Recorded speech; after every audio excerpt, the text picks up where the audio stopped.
আসসালামু আলাইকুম গাইস, আশা করি সবাই ভালো আছেন। আমি এখন আছি করতোয়া নদীর ওপর অবস্থিত একটি ছোট ব্রিজে। ব্রিজটি হয়তো ছোট, কিন্তু এই নদী, এর পরিবেশ, প্রকৃতি, আবহাওয়া সব মিলে এক মনোমুগ্ধকর স্থান। এই নদীটি দিনাজপুরের ঘোড়াঘাট উপজেলা ও গাইবান্ধার পলাশবাড়ী উপজেলার মাঝে অবস্থিত, যা এই দুই উপজেলাকে বিভক্ত করেছে। এই ব্রিজটি দুই উপজেলার মধ্যে সড়ক যোগাযোগ স্থাপন করেছে। বহু বছর ধরে এই ব্রিজটি স্থানীয় মানুষের যাতায়াত, ব্যবসা বাণিজ্য এবং পণ্য পরিবহনে গুরুত্বপূর্ণ ভূমিকা পালন করে আসছে। এই ব্রিজটি 1898 সালে যোগাযোগ মন্ত্রী আনোয়ার হোসেন তৈরি করেন। এটি একটি ব্রেইলি ব্রিজ ছিল, যা 2022 সালে পুনর্নির্মাণ করা হয়।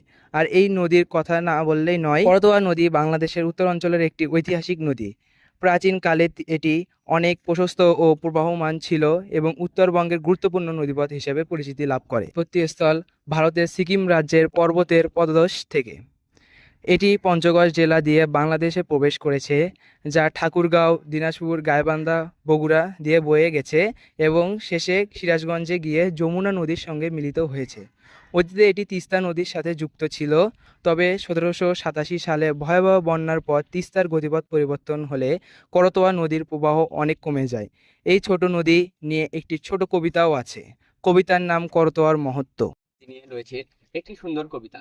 কবিতাটির নাম হলো করতোয়ার মহত্ব। বুকে বয়ে চলে ইতিহাসের গান, সবুজ মাঠে মিশে থাকে বাংলার প্রাণ। নদীর জলে বয়ে যায় কত শত মানুষের স্মৃতি, প্রাকৃতিক রঙে আঁকা এক অপার অমৃতি।